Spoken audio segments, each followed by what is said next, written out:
Kualitas sumber daya manusia atau SDM merupakan faktor kunci daya saing ekonomi karena berpengaruh langsung terhadap produktivitas, inovasi, dan kemampuan adaptasi. Peningkatan kualitas SDM melalui pendidikan, kesehatan, dan penguasaan teknologi terbukti mendorong pertumbuhan ekonomi di Indonesia. Hal ini tercermin dari kenaikan Indeks Pembangunan Manusia atau IPM Indonesia yang mencapai 75,02 pada tahun 2024. IPM sebagai indikator komprehensif kualitas SDM menunjukkan bahwa investasi pada modal manusia, khususnya pendidikan dan kesehatan, berkontribusi signifikan terhadap pertumbuhan ekonomi, industrialisasi, serta daya saing di era ekonomi digital. Namun demikian, ketimpangan kualitas SDM antar wilayah masih menjadi permasalahan serius, terlihat dari perbedaan IPM yang mencolok antara DKI Jakarta dan Papua yang berdampak pada kesenjangan produktivitas dan daya saing ekonomi antar daerah. Dalam bingkai ekonomi demografi modern, teori modal manusia atau Human Capital Theory menempati posisi sentral sebagai konsep yang menjelaskan transisi fokus pembangunan dari kuantitas penduduk menuju kualitas penduduk. Teori modal manusia atau Human Capital Theory ini memberikan landasan fundamental bahwa penduduk harus dipandang sebagai aset investasi utama, bukan sekedar faktor produksi tenaga kerja, di mana kualitas aset tersebut terukur secara komprehensif melalui Indeks Pembangunan Manusia atau IPM sebagai representasi kuantitatif stok modal manusia di suatu wilayah.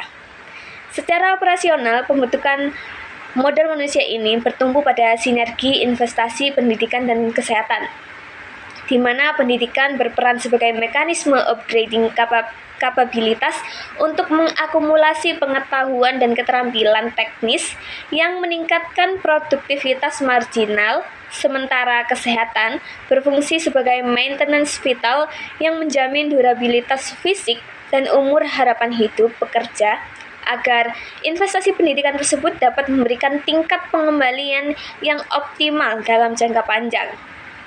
Akumulasi modal manusia yang berkualitas ini menjadi prasyarat mutlak dalam fase industrialisasi, karena transformasi ekonomi menuju manufaktur menuntut SDM dengan absorptive capacity tinggi yang mampu mengoperasikan mesin dan mengadopsi teknologi baru secara efisien. Lebih jauh lagi, dalam dinamika ekonomi digital modern, konsep modal manusia berevolusi menuntut kapabilitas kognitif yang tingkat tinggi, kreativitas, dan adaptabilitas, mengingat pergeseran nilai ekonomi yang kini didominasi oleh aset tak berwujud, serta pola perubahan teknologi yang cenderung menguntungkan tenaga kerja berkeahlian tinggi untuk memenangkan persaingan global. Yang selanjutnya itu pada data dan fakta mengenai Indeks Pembangunan Manusia, pertumbuhan IPM 2024 mengalami percepatan dari tahun sebelumnya. Seluruh dimensi pembentuk IPM mengalami peningkatan, terutama standar hidup layak dan pengetahuan. Umur harapan hidup bayi yang lahir pada 2024 sebesar 74,15 tahun meningkat 0,22 tahun dibandingkan dengan mereka yang lahir pada tahun sebelumnya.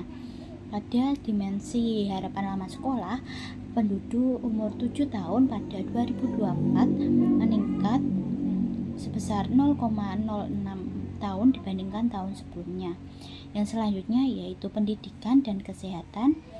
Sanitasi sekolah merupakan langkah awal dalam mewujudkan lingkungan belajar dan yang sehat. Sanitasi sekolah menjadi salah satu prioritas pembangunan yang termasuk dalam SDGs keempat.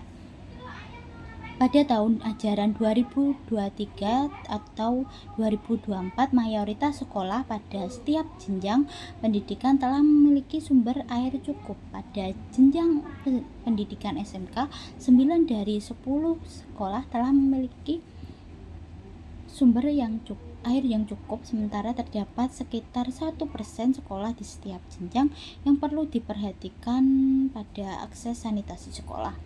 Yang selanjutnya yaitu SDM dan industrialisasi. Sebagian industrialisasi pada tahun 2024 usaha menyerap tenaga kerja sebanyak 10,47 juta orang.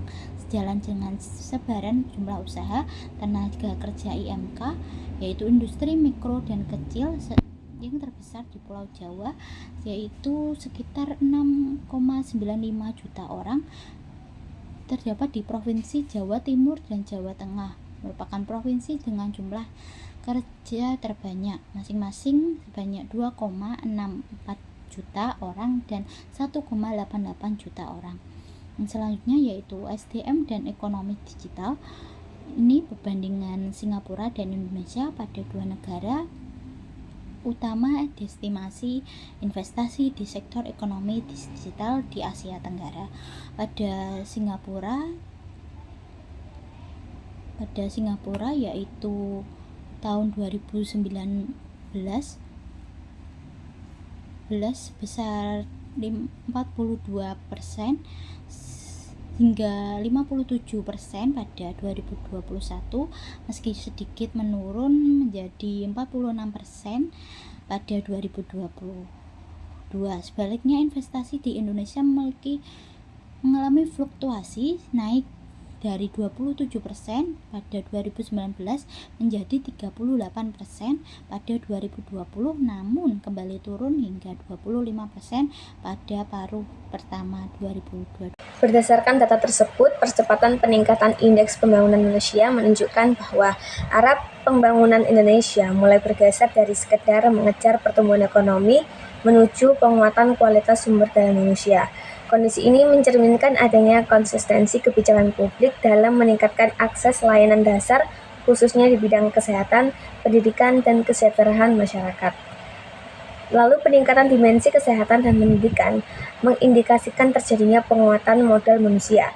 Perbaikan standar hidup layak menandakan meningkatnya daya beli masyarakat. Secara makroekonomi, kondisi ini berpotensi mendorong konsumsi rumah tangga yang merupakan komponen utama dalam pembentukan produk domestik bruto. Dengan meningkatnya konsumsi, aktivitas ekonomi menjadi lebih dinamis dan mampu menciptakan efek pengganda terhadap sektor-sektor lain. Di sisi lain, perbaikan sanitasi sekolah mencerminkan investasi jangka panjang pada kualitas pendidikan. Lingkungan belajar yang sehat tidak hanya meningkatkan kenyamanan peserta didik, tetapi juga menekan risiko kesehatan yang dapat menghambat proses belajar. Dalam jangka panjang, hal ini berkontribusi pada peningkatan tingkat partisipasi dan kualitas pendidikan yang selanjutnya berdampak pada terbentuknya tenaga kerja yang lebih kompeten dan produktif. Lalu untuk proyeksi ekonomi digital 2025 menunjukkan adanya pergeseran fase pertumbuhan dari ekspansi agresif menuju fase konsolidasi. Perlambatan di sektor e-commerce menandakan pasar mulai jenuh dan semakin sensitif terhadap tekanan daya beli serta kebijakan fiskal. Dalam konteks ekonomi makro, kondisi ini mencerminkan melemahnya konsumsi rumah tangga dan berkurangnya ruang stimulus dari sisi platform digital. Sebaliknya, sektor transportasi online dan layanan perjalanan daring menunjukkan ketahanan permintaan berbasis kebutuhan dan mobilitas real. Pemulihan sektor ini mengindikasikan bahwa aktivitas ekonomi offline kembali menjadi penggerak utama ekonomi digital, bukan lagi promosi atau insentif berbasis pembakaran modal. Artinya, pertumbuhan ekonomi digital ke depannya akan lebih ditentukan oleh aktivitas ekonomi nyata dibanding strategi ekspansif agresif.